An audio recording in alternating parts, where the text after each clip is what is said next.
Hello everyone, welcome to let's improve YouTube channel. আমাদের আজকের এই ক্লাসে আমরা ক্লাস 12 ম্যাথমেটিক্সের ম্যাট্রিক্সের একটি part that is inverse of matrix বা বিপরীত ম্যাট্রিক্স নিয়ে আলোচনা করব।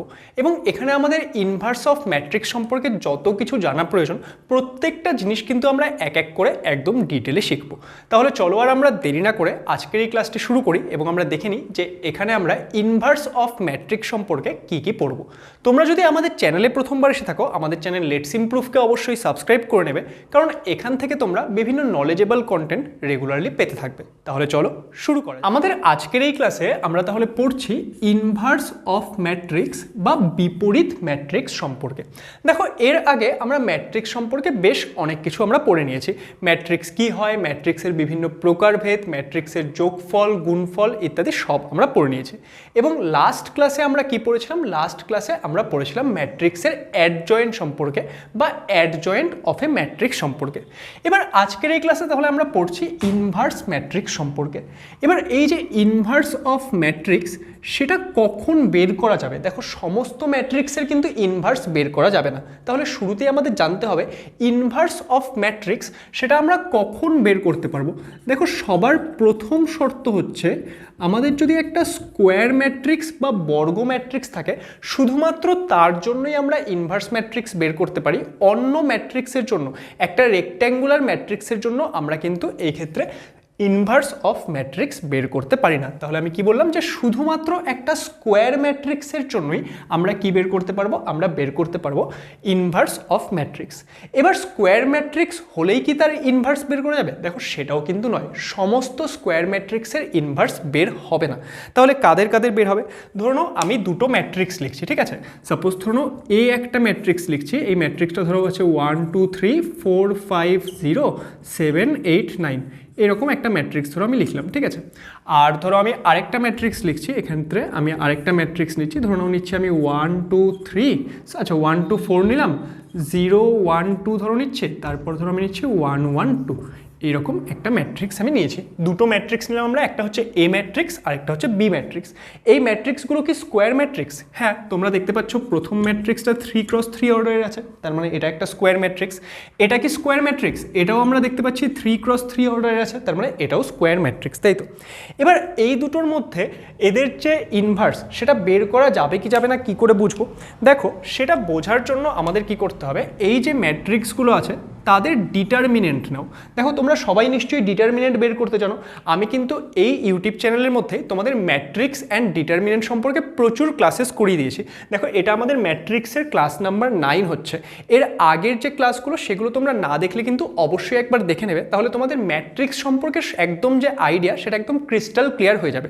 সেরকমই আমি তোমাদের ডিটারমিনেন্টটাও প্রায় পুরোটাই পড়িয়ে দিয়েছি। এই দুটোরই যে পুরো প্লেলিস্টের লিঙ্ক সেটা আমি এই ভিডিওর ডেসক্রিপশনে এবং ফার্স্ট কমেন্টে পিন করে দেবো। তোমরা চাইলে কিন্তু সেই ক্লাসগুলো দেখে নিয়ে তোমাদের ম্যাট্রিক্স অ্যান্ড ডিটারমিনেন্ট সম্পর্কে আইডিয়া একদম ক্লিয়ার করতে পারো।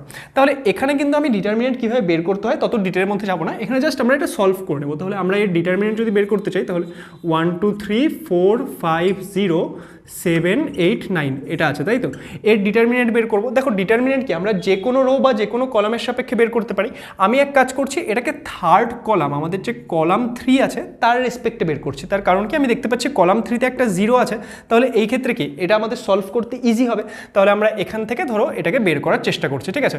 তাহলে এটাকে যদি আমি বের করার চেষ্টা করি তাহলে আমি যদি এখানে লিখি 3 ইন্টু কত আসবে? দেখো, যখন 3কে লিখছি তখন আমি এই রো অ্যান্ড এই কলামটাকে ঢেকে দেবো। তাহলে 4 ইন্টু 8 মানে 32 মাইনাস এক্ষেত্রে কত আসবে? 5 ইন্টু 7 মানে 35, তাই তো? তারপর কি, জিরোর জন্য তো বের করার প্রয়োজন নেই, সেই জন্যই আমি এই কলামটাকে চুজ করেছি যাতে আমি জিরোর জন্য বের করতে না হয়। তারপর কি 9-এর জন্য নিচ্ছি। দেখো, +9 কেন লিখলাম? কারণ এই ক্ষেত্রে 3-এরও পজিশনাল সাইন প্লাস সেটা আমরা জানি এবং 9-এরও পজিশনাল সাইন প্লাস, তাই তো? এবার 9 ইন্টু কত থাকবে? দেখো, 1 ইন্টু 5 তার মানে 5 মাইনাস 2 ইন্টু 4 মানে কত? মানে হচ্ছে 8, তাই তো?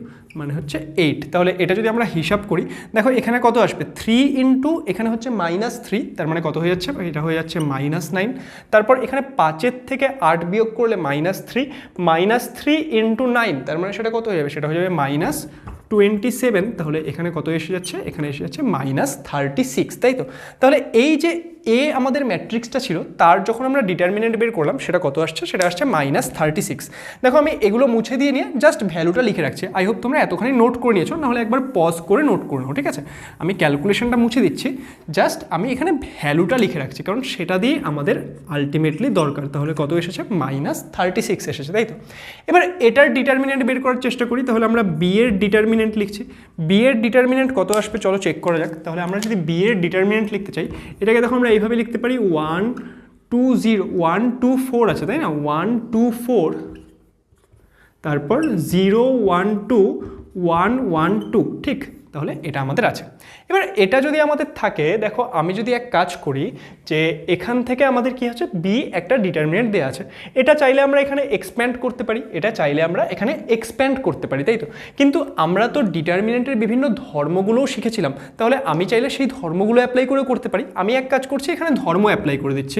দেখো আমরা যত ভালো করে ডিটারমিনেন্ট ম্যাট্রিক্স বুঝবো, আমরা যদি ডিটারমিনেন্টের ধর্ম বা প্রপার্টি অ্যাপ্লাই করে এই ক্ষেত্রে করতে পারছি, সেই ক্ষেত্রে কিন্তু সেটা একটা ভালো ব্যাপার। দেখো এটাকে আমরা ডিরেক্টলি আগের মতো করে এক্সপ্যান্ড বা বিস্তৃত করতে পারবোই, কিন্তু আমরা দেখি তো এটা প্রপার্টি ইউজ করে ভ্যালু বের করতে পারি কিনা। তাহলে আমি এক কাজ করছি, আমি কি করছি যে r1 ড্যাশ সেটা আমি কি করে দিচ্ছি, r1 মাইনাস r3 করে দিচ্ছি।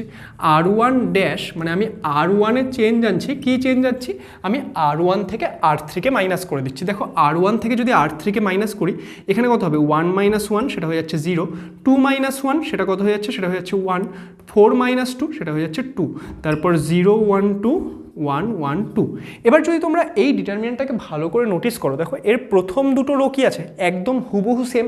তাহলে আমরা ডিটারমিনেন্টের একটা প্রপার্টি শিখেছিলাম যে কোনো একটা ডিটারমিনেন্টে যদি যে কোনো দুটো রো বা যে কোনো দুটো কলাম একদম সেম হয়, তাহলে সেই ডিটারমিনেন্টের ভ্যালু কত হয়, সেই ডিটারমিনেন্টের ভ্যালু হয়ে যায় 0, তাই তো? তার মানে এখানে আমরা এই ডিটারমিনেন্টের ভ্যালু কত পেয়ে যাচ্ছি, সেটা আমরা পেয়ে যাচ্ছি 0। তাহলে এবার দেখো আমরা দুটো ম্যাট্রিক্স নিয়েছিলাম, একটা হচ্ছে এ ম্যাট্রিক্স আর একটা হলো বি ম্যাট্রিক্স। এ ম্যাট্রিক্সের যখন ডিটারমিনেন্ট বের করলাম সেটা কত আসলো, সেটা আসলো -36, এবং বি ম্যাট্রিক্সের যখন আমরা ডিটারমিনেন্ট বের করলাম সেটা আসলো 0, তাই তো? তার মানে এই ক্ষেত্রে ভ্যালুটা 0, বাট এই ক্ষেত্রে ভ্যালুটা কিন্তু নট ইকুয়াল টু 0। তাহলে কোনো একটা ম্যাট্রিক্স তার যদি ডিটারমিনেন্ট এই ক্ষেত্রে নন জিরো হয়, কোনো একটা ম্যাট্রিক্স তার যদি ডিটারমিনেন্ট এই ক্ষেত্রে নন জিরো হয়, সেটাকে আমরা কি বলি, সেটাকে আমরা বলি নন সিঙ্গুলার ম্যাট্রিক্স। ওকে, কোনো একটা ডিটারমিনেন্ট, কোনো একটা ম্যাট্রিক্স তার ডিটারমিনেন্ট যদি শূন্য না হয়, শূন্য না হয়ে যা ইচ্ছা হোক, পজিটিভ নেগেটিভ ফ্র্যাকশন যা ইচ্ছা হোক, যদি শূন্য না হয় সেটাকে আমরা কি বলবো, সেটাকে আমরা বলবো নন সিঙ্গুলার ম্যাট্রিক্স। আর যদি কোনো একটা ম্যাট্রিক্স তার যে ডিটারমিনেন্ট সেটা যদি শূন্য এসে যায়, সেটাকে আমরা কি বলি, সেটাকে আমরা বলি সিঙ্গুলার ম্যাট্রিক্স। তাহলে আমরা দুই রকমের ম্যাট্রিক্স এখানে পেলাম। দেখো একটা হচ্ছে নন সিঙ্গুলার ম্যাট্রিক্স, একটা হলো সিঙ্গুলার ম্যাট্রিক্স। পরীক্ষায় অনেক সময় কোয়েশ্চেন এসেছে, একটা ম্যাট্রিক্স দিয়ে বললো দেখাও যে এটা কি সিঙ্গুলার ম্যাট্রিক্স নাকি নন সিঙ্গুলার ম্যাট্রিক্স। ওকে, তাহলে সেটাও আমরা শিখে গেলাম। তাহলে এবার আমরা কি পড়ছিলাম আজকে, আজকে তো আমরা পড়ছি হচ্ছে ইনভার্স অফ ম্যাট্রিক্স, তাই না? আমি কি বললাম, ইনভার্স অফ ম্যাট্রিক্স বের করা যাবে শুধুমাত্র স্কোয়ার ম্যাট্রিক্সের ক্ষেত্রে। এবার তারপরে তোমাদের বললাম স্কোয়ার ম্যাট্রিক্স হলেই যে আমাদের ম্যাট্রিক্সের ইনভার্স হবে তার কোনো মানে নেই। আমরা এই ক্ষেত্রে দুই রকমের স্কোয়ার ম্যাট্রিক্স পাচ্ছি, একটা হচ্ছে সিঙ্গুলার ম্যাট্রিক্স আর একটা হচ্ছে নন সিঙ্গুলার ম্যাট্রিক্স। তাহলে আমাদের ম্যাট্রিক্সটা যদি নন সিঙ্গুলার হয়, শুধুমাত্র তার ক্ষেত্রেই ইনভার্স বের করা যাবে। সিঙ্গুলার ম্যাট্রিক্সের ক্ষেত্রে কিন্তু আমরা ইনভার্স বের করতে পারবো না। তাহলে আমাদের ইনভার্স বের করার দুটো শর্ত কি, আমাদের একটা নন সিঙ্গুলার স্কোয়ার ম্যাট্রিক্স হতে হবে, তাহলেই আমরা ইনভার্স বের করতে পারবো, আদারওয়াইজ কিন্তু আমরা ইনভার্স বের করতে পারবো না। তাহলে আমরা কখন ইনভার্স বের করতে পারছি কি পারছি না, এর উপর যদি কোনো রকম কোয়েশ্চেন আসলো, সেটা আই হোপ তোমরা এখন এর উত্তর করতে পারবে। এবং এতখানি যদি তোমাদের ক্লিয়ার হয়ে যায়, তাহলে আমি এই পার্টটুকু মুছে দিয়ে এবার নেক্সট পার্টটুকু তোমাদের কাছে এক্সপ্লেন করব, যে আমরা বুঝে তো গেলাম যে ইনভার্স কখন থাকবে, সেই ইনভার্সটা আমরা বের করব কি করে। এতখানি সবার কাছে ক্লিয়ার? তাহলে তোমরা এটা কপি করে নাও বা একটা স্ক্রিনশট নিয়ে নাও। তাহলে এবার আমরা দেখব যে আমরা কোনো একটা ম্যাট্রিক্সের ইনভার্স কিভাবে বের করছি। ধরে নাও আমাদের কাছে একটা ম্যাট্রিক্স এ ম্যাট্রিক্স দেওয়া আছে, এবং এই ম্যাট্রিক্সটার যে ডিটারমিনেন্ট সেটা কি, সেটা নন জিরো এসেছে। তার মানে কি এই ম্যাট্রিক্সটা একটি নন সিঙ্গুলার ম্যাট্রিক্স, তাই তো? তাহলে এই ক্ষেত্রে এই ম্যাট্রিক্সের ইনভার্স কিভাবে বের করব বা ইনভার্স জিনিসটাই কি হয়। দেখো এতক্ষণ অবধি আমরা ইনভার্স বলছি, কিন্তু ইনভার্স জিনিসটা কি সেটাই তো এখনও আমরা জানি না। তাহলে শুরুতে আমাদের বুঝতে হবে ইনভার্স জিনিসটা কি হয়। আমরা বুঝে গেছি যে আমাদের একটা ম্যাট্রিক্স সে যদি নন সিঙ্গুলার হয় তো তার জন্য ইনভার্স বের করা যাবে, কিন্তু ইনভার্স জিনিসটা কি দাদা? দেখো ধরে নাও আমাদের একটা ম্যাট্রিক্স আছে এ ম্যাট্রিক্স। এ ম্যাট্রিক্সের সঙ্গে আমি অন্য একটা ম্যাট্রিক্স বি ম্যাট্রিক্সকে গুণ করলাম, তাহলে এদের গুণফল যদি আই আসে, আমি এ ম্যাট্রিক্স তার সাথে অন্য একটা ম্যাট্রিক্স বি ম্যাট্রিক্সকে যদি গুণ করি এবং গুণফল যদি আই আসে, তাহলে সেখানে আমি কি বলতে পারবো? তার মানে এই যে বি ম্যাট্রিক্স সেটাই কি হয়ে যাবে? সেটাই হয়ে যাবে এ ম্যাট্রিক্সের ইনভার্স, এবং তাকে আমরা এইভাবে ডিনোট করব। ঠিক আছে, তাহলে আমাদের ইনভার্স ম্যাট্রিক্স কি হয়? কোনো একটা ম্যাট্রিক্সের সঙ্গে যে ম্যাট্রিক্স গুণ করলে তাদের গুণফল আমাদের একটা ইউনিটি ম্যাট্রিক্স বা আইডেন্টিটি ম্যাট্রিক্স বা আই আসে, সেই যে ম্যাট্রিক্সটা কোন ম্যাট্রিক্সকে গুণ করলাম এর সাথে বি গুণ করার ফলে আই আসলো, তাহলে এই যে বি ম্যাট্রিক্স সেটাকে আমরা কি বলবো? সেটাকে আমরা বলবো এর ইনভার্স। ওকে, তাহলে আমরা কি বলছি যে কোনো একটা ম্যাট্রিক্সের সঙ্গে যেই ম্যাট্রিক্স গুণ করলে আমাদের কি আসবে? আই আসবে, সেটাকে আমরা কি বলবো? সেটাকে আমরা বলবো হচ্ছে এই প্রথম ম্যাট্রিক্সের ইনভার্স। তাহলে এই ক্ষেত্রে বি কি হয়ে যাচ্ছে? বি হয়ে যাচ্ছে এর ইনভার্স। এবার এ ইনভার্স কি হয় বা কোনো একটা ম্যাট্রিক্সের ইনভার্স কি হয় সেটা আমরা বুঝে গেলাম। তাহলে এবার দেখি ইনভার্স কি করে বের করছি। দেখো এ ইনভার্স সেটা ইকুয়াল টু কত হয়? সেটা ইকুয়াল টু হয় অ্যাডজয়েন্ট অফ এ। আমরা অ্যাডজয়েন্ট অফ এ বের করা ঠিক এর আগের ক্লাসে শিখেছি, তাই তো? আমাদের পার্ট নাম্বার 8-এ। তাহলে এ ইনভার্স কত হয়? Adjoint A by determinant A. তাহলে এটা কি? এটা হচ্ছে এ ইনভার্স বের করার ফর্মুলা। তাহলে আমাদের যদি কোনো একটা ম্যাট্রিক্সের ইনভার্স বের করতে হয়, কিভাবে করব? সেই ম্যাট্রিক্সের অ্যাডজয়েন্ট বের করব, তাকে আমরা কি করছি? ডিটারমিনেন্ট অফ এ দিয়ে ডিভাইড করে দিচ্ছি। তাহলে আমরা কি পেয়ে যাব? তাহলে আমরা পেয়ে যাব ম্যাট্রিক্সের ইনভার্স। ওকে, তাহলে এটা চলো একটা এক্সাম্পলের সাহায্যে বুঝি। আমরা এখানে একটা ম্যাট্রিক্স এ ম্যাট্রিক্স লিখে রেখেছি, এটাকে আমাদের বের করার চেষ্টা করি যে এর ইনভার্স কি করে হবে। দেখো এখানে একটা ভালো করে ব্যাপার বোঝো যে আমি যে তোমাদের বললাম যে আমাদের কি হতে হবে? ডিটারমিনেন্টটা নন জিরো হতে হবে। তার কারণটা তোমরা এখানেই দেখতে পাচ্ছ, কারণ এ ইনভার্স কত হয়? দেখো অ্যাডজয়েন্ট অফ এ কে ডিটারমিনেন্ট অফ এ দিয়ে ভাগ করতে হয়। তাহলে যদি একটা সিঙ্গুলার ম্যাট্রিক্স হলো যার ডিটারমিনেন্টের মান 0, তাকে দিয়ে কি ভাগ করা যাবে? 0 দিয়ে তো কাউকে ভাগ করা যাবে না, তাহলে আনডিফাইন্ড হয়ে যাবে, তাই না? তাহলে সেই জন্যই কি যে সকল ম্যাট্রিক্সের ডিটারমিনেন্ট 0 হয়, মানে সিঙ্গুলার ম্যাট্রিক্স, তাদের কিন্তু আমরা ইনভার্স বের করতে পারি না। শুধুমাত্র কাদের ইনভার্স বের করতে পারি? যে সকল স্কোয়ার ম্যাট্রিক্সের ডিটারমিনেন্ট কি নন জিরো হয়। ওকে, তাহলে এইটুকু আই হোপ সবার কাছে ক্লিয়ার। তাহলে চলো এবার আমরা এই যে আমরা একটা এক্সাম্পল লিখে রেখেছি তার মাধ্যমে আমরা এক কাজ করি, আমাদের যে ইনভার্স সেটা বের করার চেষ্টা করি। তাহলে ইনভার্সের ফর্মুলা আমরা কি পেয়েছি? যে অ্যাডজয়েন্ট এ বাই ডিটারমিনেন্ট এ, তাই তো? তাহলে এর আগে কি বের করব? চলো ডিটারমিনেন্টই বের করি, কারণ সেটা কম্পারেটিভলি ইজি, তাই না? তাহলে আমরা এর ডিটারমিনেন্ট বের করছি। তাহলে ডিটারমিনেন্ট বের করতে হলে 2 - 3 5, তারপর কত? 3 2 - 4, তারপর আমাদের কি আছে? তারপর আছে দেখো আমাদের 1 1, আর কত? আর হচ্ছে এই ক্ষেত্রে আমাদের -2, তাই তো? তাহলে চলো সলভ করা যাক। আমি এক কাজ করছি, আমি রো 1 দিয়ে এটাকে এক্সপ্যান্ড করে দিচ্ছি। তাহলে 2 ইন্টু কত হবে? দেখো -4, তারপর এই ক্ষেত্রে -4 আসতো, কিন্তু এখানেও তো একটা মাইনাস থাকবে, তাহলে ইন্টু +4 হয়ে যাবে, তাই তো? তারপর মাইনাস, দেখো এখানে -3 আছে, এখানকার পজিশনাল সাইন কি হয়? মাইনাস, তাহলে -3 আছে যেহেতু, তাহলে +3 হয়ে যাচ্ছে, ইন্টু কত আসবে? 3 ইন্টু -2 মানে -6, তারপর ফর্মুলার মাইনাস দিয়ে দিলাম, -4 ইন্টু 1 মানে -4, মাইনাসে মাইনাসে এখানে প্লাস হয়ে যাচ্ছে, তাহলে +4, তাই তো? তারপর এখানে আছে +5, 5-এর সাথে কত ইন্টু থাকবে? 3 ইন্টু 1 মানে হচ্ছে 3, 2 ইন্টু 1 মানে হচ্ছে মাইনাস, এই ক্ষেত্রে তাহলে 2 হয়ে গেল। তাহলে এখানে কত আসবে? দেখো প্রথম এটা তো 0 হচ্ছে, -4 + 4 0 হয়ে গেল। এখানে কত আসবে? -2, ভেতরে এটা -2, এখানে আছে +3, তার মানে -6, আর এখানে কত আসছে? এখানে আসছে হচ্ছে 3 - 2 মানে 1, 1 ইন্টু 5 মানে হচ্ছে এই ক্ষেত্রে +5, তার মানে -1 এসে যাচ্ছে, তাই তো? তাহলে এই ক্ষেত্রে এই যে আমাদের ম্যাট্রিক্সটা দেওয়া ছিল, এর যদি আমরা ডিটারমিনেন্ট বের করি সেটা কত আসছে? -1। এটা কি? এটা নট ইকুয়াল টু 0 আসছে, তার মানে এই ক্ষেত্রে কি, এই ক্ষেত্রে আমরা এর ইনভার্স বের করতে পারবো, তাই তো? তাহলে যদি বের করতে পারি, ইনভার্স বের করার জন্য কি এখন আমাদের তাহলে অ্যাডজয়েন্ট দরকার হবে। তাহলে চলো আমরা অ্যাডজয়েন্ট অফ এ বের করি। তাহলে সুতরাং অ্যাডজয়েন্ট অফ এ সেটা ইকুয়াল টু কত হবে? অ্যাডজয়েন্ট কি হয় সেটা কি আমাদের, সেটা আমাদের একটা ম্যাট্রিক্সই হয়, তাই তো? তাহলে এই ক্ষেত্রে আমি ট্রান্সপোজটা আগেই দিয়ে রাখছি, তার কারণ কি আমরা কি জানি অ্যাডজয়েন্ট অফ এ কি করে বের করে, প্রত্যেকটা এলিমেন্টকে তাদের কোফ্যাক্টর বা সহগুণক দিয়ে রিপ্লেস করব ও তারপর যেই ম্যাট্রিক্সটা আসবে তার ট্রান্সপোজ নিয়ে নেব। ম্যাক্সিমাম স্টুডেন্ট কোফ্যাক্টর ম্যাট্রিক্স তো লিখে দেয় কিন্তু ট্রান্সপোজটা লিখতে ভুলে যায়, তাহলে আমি ট্রান্সপোজটা আগেই দিয়ে রাখলাম যাতে আমরা কোনোভাবেই সেটা ভুলে না যাই। ওকে, তাহলে আমরা এখানে কাজ করি। 2 এর কোফ্যাক্টর কত আসবে দেখো, এই ক্ষেত্রে মাল্টিপ্লাই করো, -4 আর এইদিকে হচ্ছে +4, তাই না? -4 -4 তার মানে কি +4 হয়ে যাচ্ছে। আর এখানটার কি, এখানটার পজিশনাল সাইন তো প্লাসই হয়, এবার -4 +4 মানে 0, তাই তো? এখানকার কোফ্যাক্টর এসে যাচ্ছে 0। আই হোপ তোমরা বুঝতে পারলে। দেখো কোফ্যাক্টর কি করে বের করে, আমরা এটা ডিটারমিনেন্টে শিখেছি যে আমরা 2 এর কোফ্যাক্টর বা সহগুণনীয়ক বের করব। তার জন্য আমরা কি করছি, 2 এই রো এবং এই কলামে আছে সেটাকে ঢাকা দিলাম, তাহলে এখানকার এই ডিটারমিনেন্টটুকু পাওয়া যাবে। এটা কত হচ্ছে দেখো -4, তারপর আমরা ফর্মুলার মাইনাস দেবো, এখানে -4, তাহলে এই ক্ষেত্রে কি হচ্ছে -4 -4, তার মানে -4 +4 দ্যাট ইজ 0। আর এখানে তাহলে আমাদের এখানকার পজিশনাল সাইন তো প্লাসই হয়, তাহলে আমরা 0 বসিয়ে দিচ্ছি। আর যখন 0 আসছে তখন পজিশনাল সাইন দিয়ে কী বা করবো। এবার এখানে কি আছে, এখানে আছে -3। দেখো -3 এর কোনো ইম্পর্টেন্স নেই, ওর পজিশনাল সাইন হচ্ছে মাইনাস, সেটা আমরা লিখে রাখলাম।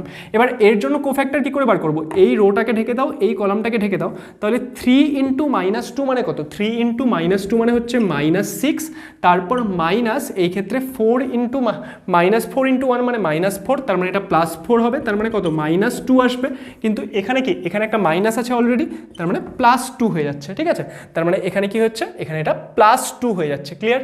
তারপরে এবার 5 এর জন্য কোফ্যাক্টর বের করি, সেটা কত আসবে দেখো, 3 × 1। এতক্ষণে আই হোপ বুঝে গেছো, তাহলে আমরা একটু তাড়াতাড়ি করে করি। 3 × 1 মানে কত হবে, 3 × 1 মানে হবে 3, -2 × 1 মানে কত 2, তাহলে 3 - 2 মানে কত থাকছে 1, তাই তো? এখানকার পজিশনাল সাইন কি হয়, প্লাস হয়, তাই তো?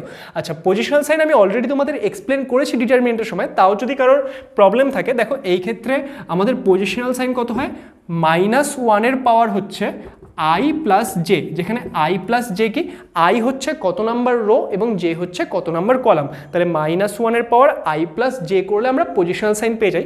তোমরা 3 × 3 এর জন্য এইভাবে মনে রাখতে পারো যে 3 × 3 এর জন্য পজিশনাল সাইন কি হয়, plus minus plus, minus plus minus, plus minus plus, এটা হয় হচ্ছে পজিশনাল সাইন। তাহলে এখানে আমরা এতখানি বসিয়ে দিয়েছি।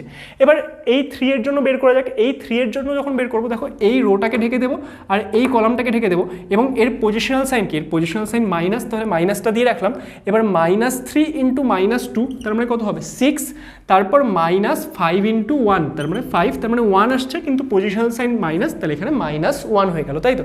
তারপর এবার 2 এর জন্য হিসাব করি, দেখো 2 এর পজিশনাল সাইন প্লাস, তাহলে এখানে কত হচ্ছে 2 × -2 মানে -4, 2 × -2 মানে -4, আর এদিকে 5 × 1 মানে -5, তার মানে -9 হয়ে যাচ্ছে, তাই তো? -9 হচ্ছে, কারেক্ট। এখানে তোমরা কিন্তু সাথে সাথে ক্যালকুলেশন করো, ধরো না আমার কোথাও ক্যালকুলেশন মিস্টেক হলো, তাহলে সেটা কিন্তু তোমরা আমাকে জানিও, ঠিক আছে? যে এই ক্ষেত্রে তোমরা আমার সাথে সাথে ক্যালকুলেট করে যাও, ঠিক আছে? আর পুরো বিষয়টা কিভাবে হচ্ছে সেটা বোঝার উপর বেশি ফোকাস করো। আচ্ছা, তারপর কি, এখানে আমরা -4 এর জন্য এবার তাহলে কোফ্যাক্টর বের করবো। -4 এর পজিশনাল সাইন মাইনাস, তাহলে আমি মাইনাসটা দিয়ে রাখছি আগে থেকে। এবার দেখো কি হচ্ছে, এই রোটাকে ঢেকে দেবো অ্যান্ড এই কলামটাকে ঢেকে দেবো, তাই তো? তাহলে এখানে কত হচ্ছে 2 × 1 মানে 2, তারপর মাইনাস, এই ক্ষেত্রে কত হবে 1 × -3 মানে -3, আর এখানে মাইনাস মিলে এটা হয়ে যাচ্ছে +3, তার মানে হয়ে যাচ্ছে 5, তাই তো? তাহলে এখানে আমাদের এসে যাচ্ছে -5। দেখো এখানে 5 আসলো কিন্তু এর পজিশনাল সাইন মাইনাস, তাই হয়ে গেল -5। ওকে, বুঝতে পারলে? তাহলে এবার আমরা এই লাস্ট রো এর জন্য বের করি। এই 1 এর পজিশনাল সাইন কি প্লাস, তাই না? তাহলে এটার জন্য যখন কোফ্যাক্টর বের করব, এই রোটাকে ঢেকে দিচ্ছি, এই কলামটাকে ঢেকে দিচ্ছি, তাহলে এখানে -3 × -4 মানে এটা হয়ে যাচ্ছে 12, -5 × 2 মানে এটা হচ্ছে 10, তার মানে আসছে 2, তাই তো? তাহলে এখানে এসে যাচ্ছে 2। তারপর কি, তারপর এই 1 এর জন্য যখন বের করব, এর পজিশনাল সাইন সেটা হচ্ছে মাইনাস, তাহলে মাইনাস দিয়ে রাখছি। এখানে কি হবে দেখো, এই কলাম ঢেকে দিচ্ছি, এই রো ঢেকে দিচ্ছি, তাহলে এখানে 2 × -4, 2 × -4 সেটা মানে কি -8, আর এদিকে হচ্ছে -15, -8 আর -15 মানে হচ্ছে -23, কিন্তু এখানে পজিশনাল সাইন মাইনাস ছিল অলরেডি, তার মানে +23 হয়ে যাচ্ছে, কারেক্ট। আর এখানে আছে -2, তাহলে লাস্ট স্টেপে পৌঁছে গেছে। দেখো এটাই অ্যাডজয়েন্ট বের করাটা একটু লেন্দি প্রসেস না, তাহলে আমরা তাও করে ফেলেছি। দেখো এখানে -2 আছে, এর পজিশনাল সাইন প্লাস, তাহলে কোনো সমস্যা নেই। আমরা এই রোটাকে ঢেকে দিচ্ছি, এই কলামটাকে ঢেকে দিচ্ছি। 2 × 2 মানে কত? 2 × 2 মানে হচ্ছে 4, তারপর ফর্মুলার মাইনাস, এখানে 3 × -3 মানে -9, এখানে ফর্মুলার মাইনাসের সঙ্গে অ্যাডজাস্ট হয়ে +9 হয়ে গেল, তার মানে এটা আসছে হলো 13, তাই তো? তাহলে এখানে আমরা কত পেয়ে যাচ্ছি? এখানে আমরা পেয়ে যাচ্ছি 13। তাহলে এতখানি আমরা কোফ্যাক্টর ম্যাট্রিক্স তো বের করে নিয়েছি, কোফ্যাক্টর ম্যাট্রিক্স আমরা বের করে নিয়েছি। এই পার্টগুলো মুছে দিচ্ছি, নাহলে বোর্ডটা তোমাদের নোংরা নোংরা মনে হবে, তাই না? যে আমরা এই পার্টগুলো মুছে দিচ্ছি যাতে আমাদের ইম্পর্টেন্ট পার্টগুলো জাস্ট তোমাদের চোখে পড়ে। এটাও আই হোপ সবাই বুঝে গেছো, তাহলে এটাও আমরা মুছে দিচ্ছি। তাহলে আমাদের যেইটুকু দরকার সেইটুকু এখন থাকছে বোর্ডের মধ্যে, ওকে? তাহলে এতটুকু আমরা পেয়ে গেলাম। এবার এতটুকু যদি পেয়ে যাই, দেখো আমাদের এবার কি করতে হবে? এবার তাহলে আমাদের ট্রান্সপোজ নিতে হবে, তাই তো? তাহলে ট্রান্সপোজ নিয়ে নাও। ট্রান্সপোজের সময় আমরা কি জানি?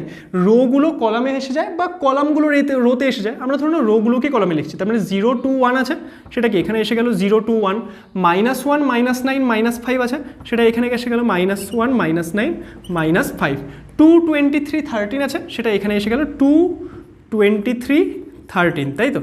এটা আমরা পেয়ে গেলাম অ্যাডজয়েন্ট এ। তাহলে আমরা অ্যাডজয়েন্ট এ পেয়ে গেছি অ্যান্ড ডিটারমিনেন্ট এও বের করে নিয়েছি। তাহলে আমাদের যে মড এ হবে, সরি আমাদের যে এ ইনভার্স হবে, দেয়ারফর এ ইনভার্স সেটাই ইকুয়াল টু কত হয়? সেটা ইকুয়াল টু হয় adjoint of A by determinant A. তাহলে এই অ্যাডজয়েন্ট অফ এ কে এই ডিটারমিনেন্ট অফ এ দিয়ে ডিভাইড করতে হবে। ডিটারমিনেন্ট অফ এ কত? সেটা হচ্ছে -1। তাহলে এই ম্যাট্রিক্সের প্রত্যেকটা টার্মকে -1 দিয়ে ডিভাইড করে দাও, তাহলেই তো হয়ে যাচ্ছে। তাহলে 0কে -1 দিয়ে ডিভাইড করলে 0, 2কে -1 দিয়ে ডিভাইড করলে সেটা হচ্ছে -2, 1কে -1 দিয়ে ডিভাইড করলে সেটা হচ্ছে -1, -1কে ডিভাইড করলে সেটা হচ্ছে 1। এখানে প্রত্যেকটাই সাইন চেঞ্জ হয়ে যাবে না? বেসিক্যালি যেহেতু -1 দিয়ে ডিভাইড করেছি সবার খালি সাইন চেঞ্জ হবে। তাহলে -2 -23 -13, ওকে? তাহলে আমরা কি পেয়ে গেলাম? আমরা এই ক্ষেত্রে এই যে ম্যাট্রিক্সটা এ ম্যাট্রিক্স দেওয়া ছিল তার যে ইনভার্স সেটা কিন্তু বের করে নিলাম, ওকে? তাহলে আমরা এ ইনভার্স কি হয়, এ ইনভার্স কিভাবে বের করতে হয় ইত্যাদি সমস্ত কিন্তু এখানে শিখে গেলাম। আই হোপ তোমাদের কাছে এতখানি ক্লিয়ার হয়েছে। এবার তোমরা জাস্ট দুটো এই ক্ষেত্রে প্রপার্টি মনে রাখো। কি কি প্রপার্টি? দেখো দুটো আমাদের খুবই ইজি প্রপার্টি। আমরা যদি ইউনিটি ম্যাট্রিক্সের ইনভার্স বের করি, মানে আমরা যদি আই এর ইনভার্স বের করি, সেটাই ইকুয়াল টু কত? সেটা ইকুয়াল টু আইই হয়, ঠিক আছে? এটার উপর অনেক সময় তোমাদের এমসিকিউ বা শর্ট কোশ্চেন দিয়ে দেয় যে আমরা যদি ইউনিট ম্যাট্রিক্সের ইনভার্স করি, মানে আই এর যদি ইনভার্স করি সেটা ইকুয়াল টু আইই হয়, ওকে? আর সাপোজ ধরুন আমরা এ বি এর হোল ইনভার্স করছি, মানে এ একটা ম্যাট্রিক্স বি একটা ম্যাট্রিক্স, তাদেরকে গুণ করে হোল ইনভার্স করছি, সেটাই ইকুয়াল টু কত হয়? সেটা ইকুয়াল টু হয় B inverse into A inverse, ওকে? তাহলে এই ফর্মুলা মানে এই যে প্রপার্টিগুলো এই দুটো চাইলে তোমরা মনে রাখতে পারো, ওকে? তাহলে আই হোপ যে এখান থেকে তোমরা ইনভার্স অফ ম্যাট্রিক্স বুঝতে পেরেছো। তোমাদের এখানে কোনো রকমের ডাউট থাকলে সেটা ভিডিওর কমেন্ট সেকশনে জানাবে। এছাড়াও তোমাদের আর কী রকমের ভিডিওস প্রয়োজন সেটাও তোমরা ভিডিওর কমেন্ট সেকশনে জানাতে পারো। ভিডিওটা ভালো লাগলে সেটাকে অবশ্যই লাইক করে দেবে এবং পরবর্তী ক্লাসগুলো দেখার জন্য আমাদের চ্যানেল লেটস ইমপ্রুভকে অবশ্যই সাবস্ক্রাইব করবে। Thank you for watching.